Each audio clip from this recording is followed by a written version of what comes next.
My name is Demian DinéYazhi. I'm born to the clans Nastashe, Tabahe, and Torachitni of the Diné tribe. My art practice is, well, I consider it to be a transdisciplinary art practice. It's also very intermedia art based. And so I tend to think more about what the work is responding to, the issues that are at play, either through the work or, depending on what type of topic that I want to explore or talk about. Um, and then depending on, what the message is, what sort of the conceptual mapping of the work entails. I believe at that point, the work tends to, come into form. And I generally tend to kind of start at that point. I think of myself sometimes for first and foremost as a writer. I've, was very interested in poetry and writing. And that really kind of exposed me to a lot of different types of worldviews and imagining.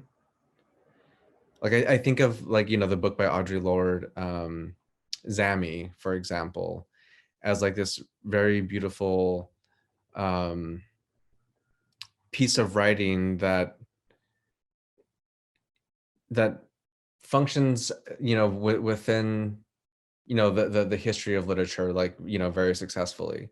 But, I think of it also as being this like politically charged document as well.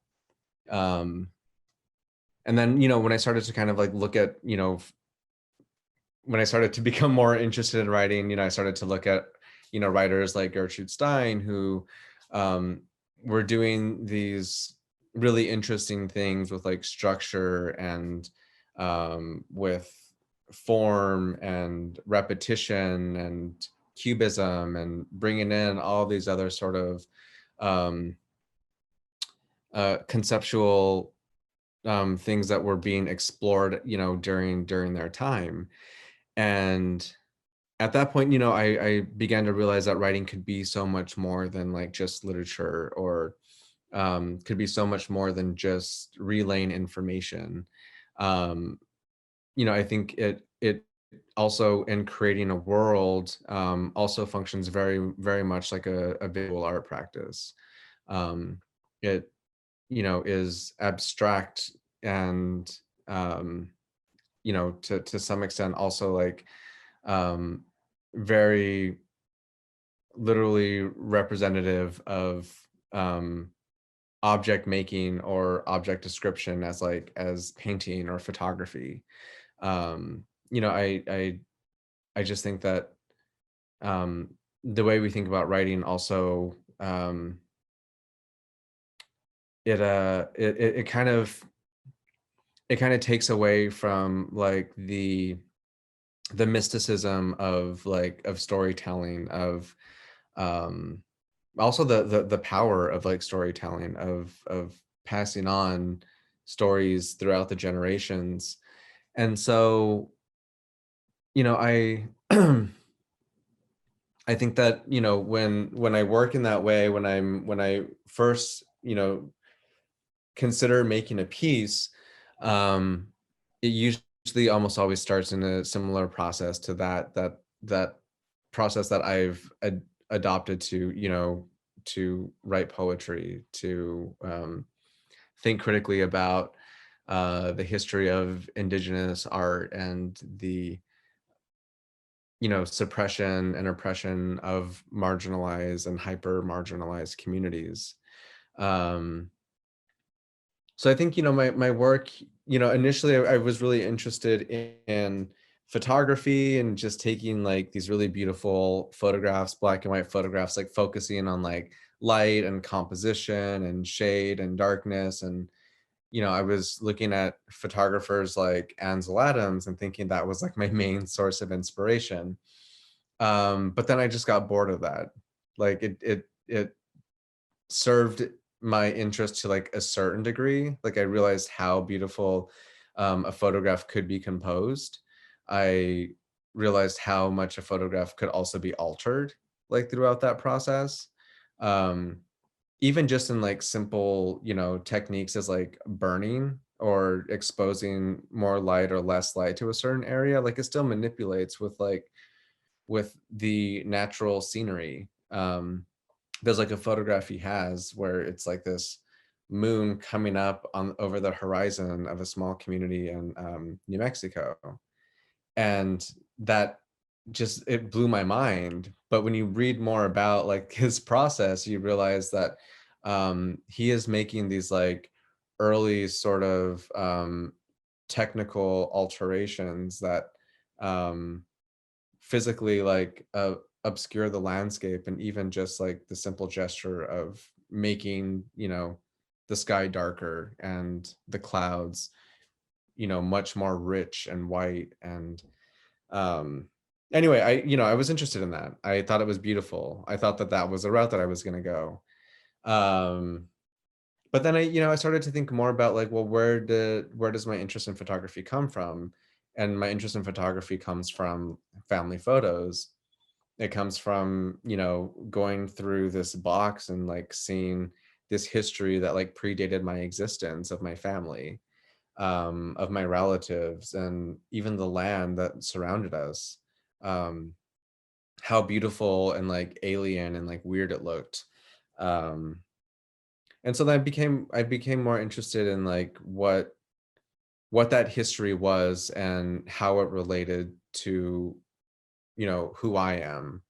And then later on, obviously how self-representation is like so important within like indigenous and hyper marginalized communities. And how for the longest time that was something that we weren't necessarily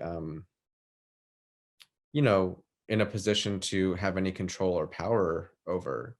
And if you bring it into present day, like we still don't have jurisdiction over how our work is portrayed within the gallery circuit, with or with working with or without like indigenous curators. It's always still through the perspective and uh, of somebody else. So it's it's been a sorry, that's like a really long tangent, but like I feel like it really like feeds the ways that I think about producing artwork. I think for the longest time when I was younger, I had this like preconceived idea of what an artist was, of what an artist did, or and even within my own tribe of like what indigenous art, particularly Diné Navajo indigenous artwork was.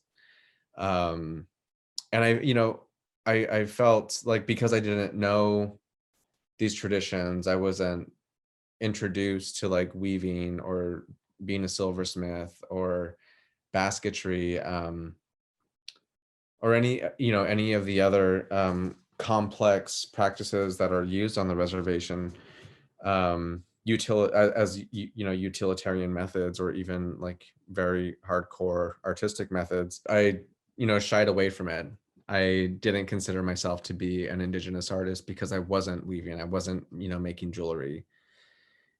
And at some point I realized that it didn't matter whether or not I was doing those things. Whatever I was creating was continuing this in this lineage of indigenous artists.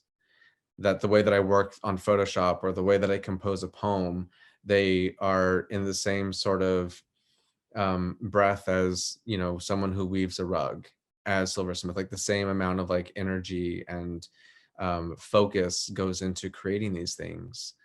These my process of being a transdisciplinary artist is very much tied to an ancestral aesthetic of creating artwork, of portraying the landscape, of telling the story of our evolution and our creation and our reemergence and where we go to from here. And so I, at some point, realized that, all of this is sort of like tied into Diné worldview, Diné philosophy, and it was just unfortunate that the some of the first things that I was exposed to were, photographs by like Ansel Adams or, other European white creatives that really did not have like my identity, my community, my ancestry like in mind when it was producing the work. And that's important to me, I think. The poster series and the posters that are on display in the exhibition, I began creating those pieces back in, I believe, 2013, something like that. So they've been around a while. Initially, they existed as free downloads on a Tumblr page that I had put together that was centered around my thesis exhibition. And that thesis exhibition was titled "Bury My Art at Wounded Knee: Blood and Guts in the Art School Industrial Complex." It was referencing, obviously, the book by Dee Brown and the song by Buffy Sainte-Marie. And so they are both, piece, like one is a song and one's a book, and they are both sort of like, telling this like very grotesque history of Indigenous experience through settler colonialism, but it's all from like an Indigenous perspective. And that's something that is like very important. That was a very important distinction, especially with the book itself. Is like, this was a book like that was so revolutionary for its time because it was all about putting it from an Indigenous perspective. And for the longest time, that obviously did not happen. And that still doesn't happen. When the exhibition existed as a part of a thesis process that I had to undergo at the Pacific Northwest College of Art, which is where I got my bachelor's degree in intermediate art. And PNCA is located in Portland, Oregon. And so for that exhibition, I was trying to think about ways that I could utilize like faculty in my time at PNCA to like the utmost extent. And so for that exhibition, they really didn't, push curation as a direction that you could go through your thesis. A lot of the times it was about producing a body of work. And I became more interested in using that thesis exhibition as an opportunity and curation as an opportunity to critique the place that I had just, graduated from. And throughout my entire time at PNCA, I learned about non-Indigenous art history. I learned about Western art history, Western art movements.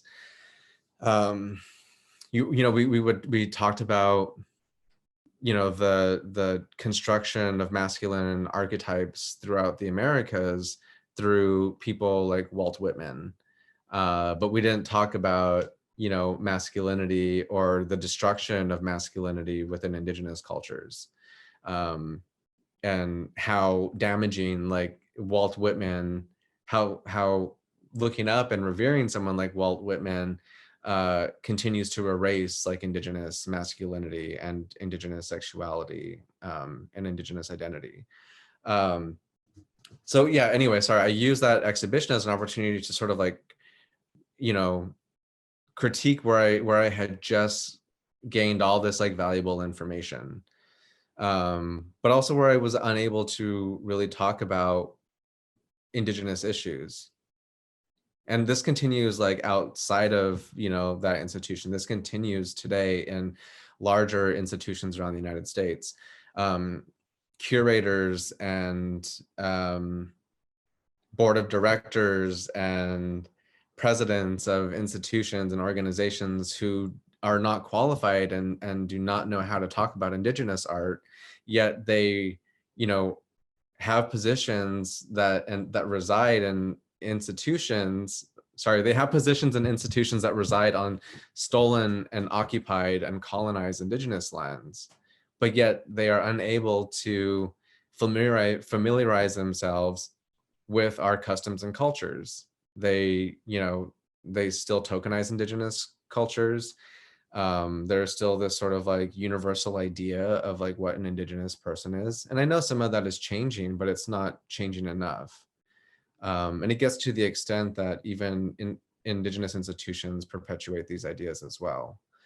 So I became very, very frustrated with my time at PNCA. I used that work through the thesis exhibition, Bury My Art at Wounded Knee, as a means to kind of reach out and ask different Indigenous communities to, or for similar work that they were creating that was more politically based, that was politically charged. At that time, I was learning a lot about the Indians of all tribes, occupation of Alcatraz Island, and the American Indian movement.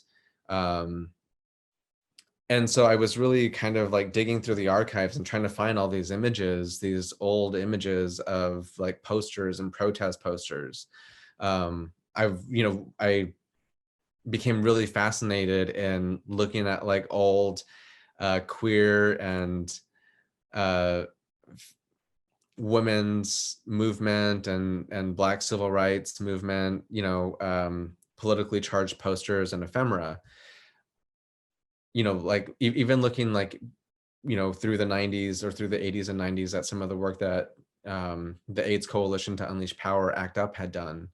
And I just was blown away by a lot of that work. And I knew that it existed within Indigenous communities. I knew there was like the same sort of like passion and anger and empowerment. And so I kind of was, looking at the Indians of all tribes and the American Indian movement and trying to find posters that were doing similar things. And it was hard to find. I didn't find a lot at the time. Since then, a lot of it has been like put up online. Other people have found it, other people have brought it up. I think a lot of the people at the same time I was like asking myself these questions were doing the exact same thing and were asking themselves the same questions. And but with that show, I wanted to challenge other Indigenous artists to produce that work. I wanted to see more politically charged posters. And what I got and what I received from people were these really beautiful like paintings and bags made out of deer hide and poetry and videos and screen prints. And it was doing the exact same thing as a political poster, but it was using different types of mediums and different techniques and abstraction and different means and conceptual art. And it was doing the exact same thing. And it wasn't what I asked for, but it was exactly what I needed. So coming out of that exhibition, I wanted to continue sort of challenging Indigenous spaces to create these posters, to create artwork that was a little bit more like radically minded, that was working against this like conservative traditionalism that exists within reservations, this conservative assimilationist sort of rhetoric that is left over from boarding school days, but that has also created like so much shame and conservatism within communities, on reservations and off of reservations. And what came out of that was just looking at all these old photographs of, again, like going back to photographs, not just my family, but also, of Indigenous cultures and Indigenous peoples, like period. I was still sort of like interested in an archive, a social archive, the archive of a nation, of a time period, of erasure. And that's when I started to bring up all these old photographs of matriarchs and women a lot of the times, around this time period, especially, what would come up were, and what people seem to glorify and romanticize was the role of Indigenous men. And that role, like, obviously was shifted through colonization, but also like the impacts that colonization had on Indigenous systems and cultural systems was enormous. Some early settler colonizers would not want to have like these leadership conversations with female matriarchs or women in the tribes. And so, the tribe would be forced to bring in like this, Indigenous masculine person to hold these conversations, but whose position within that culture, within that tradition, was not a role that he assumed or gone. Yeah, there was just a rupture in the way Indigenous cultures had to function because of heteropatriarchy. Looking at a lot of these old photographs, I started to become more interested in the role of women. Oftentimes too, that also meant that, there was this like sort of National Geographic type porn and gaze that was thrust onto the women. And so the first image that, R.I.S.E had created was this image of this, I believe she's an Indigenous Seri woman. And for the most part, I believe in the original photograph, there was, she's not wearing a shirt. And so, but you could kind of see like a little bit more of her breasts like within the photograph. And I really wanted to steer away, like it was a very beautiful and empowering image, like the presence that she took on, the energy that like still emanates from this photograph was just so empowering and amazing. But I also wanted to, redirect the viewer away from, this style of photography that unfortunately had, devastating impacts on the way, non-Indigenous people viewed Indigenous bodies and Indigenous female bodies. And so one way I thought to do that was to add text. And I was really interested in creating these like politically charged posters that were, making these very bold statements.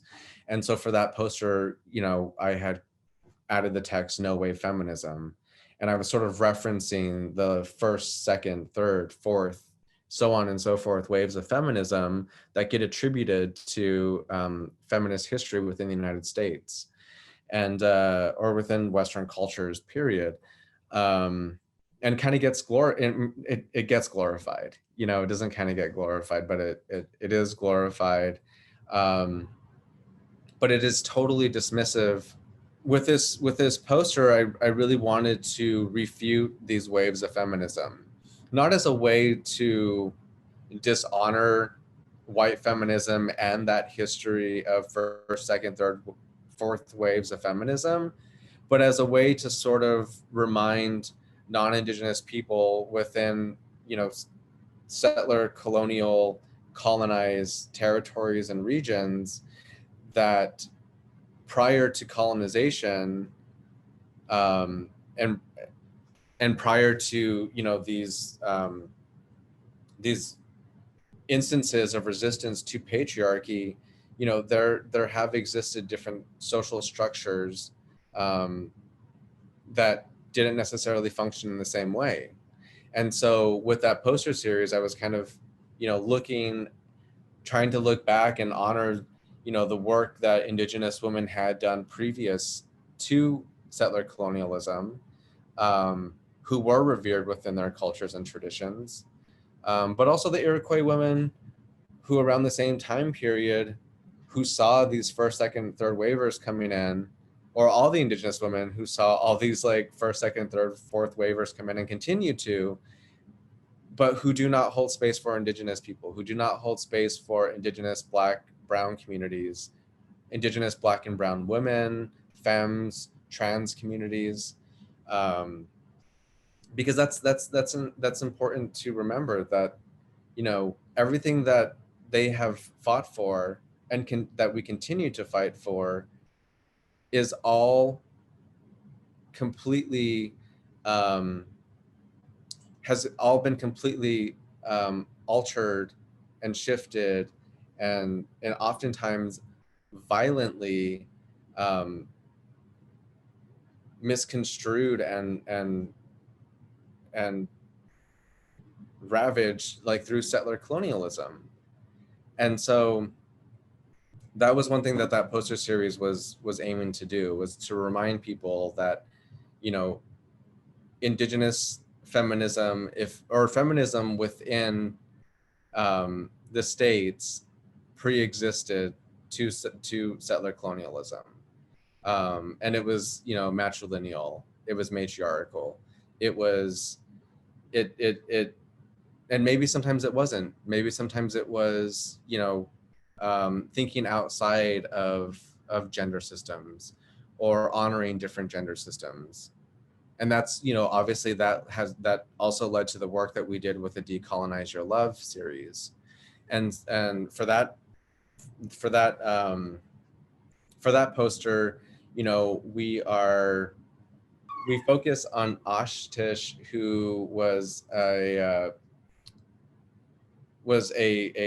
Crow third gendered person, and it's a photograph of them with their partner. It's an old black and white photograph, and it's kind of it's blurry and pixelated, because of the way that it's because of the way that it was photographed at the time and the way that it's been preserved.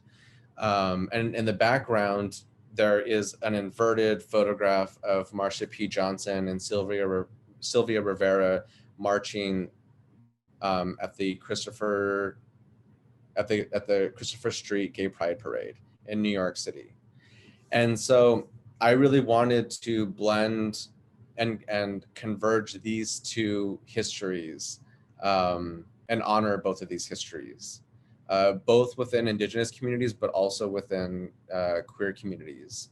That this multi-gender, gender variant, gender gradient sort of energy has existed for centuries. It is as old as the universe. It is in the foundation of the universe, like itself. And it holds so much power and so much creation, and so much sustainable energy, that it drives movements. It creates liberation and freedom and sovereignty.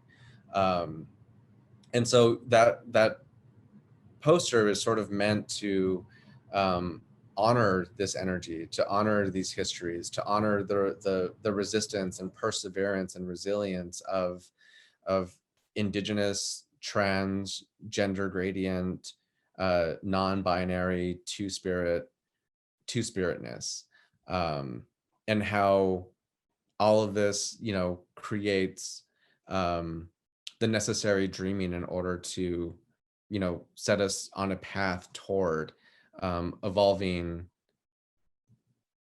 through whatever this is right now, whatever time period we are like witnessing right now. I think we should be looking to Indigenous, queer, trans, non-binary, two-spirit, matriarchal, and feminist communities to help us like set a path forward.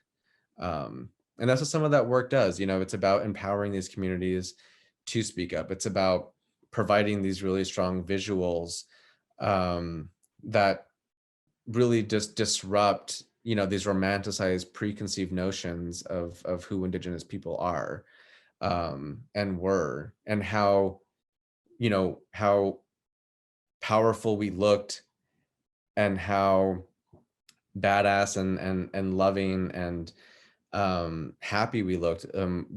We still share those same experiences today. We still nurture and sustain like the same amount of joy and intelligence today.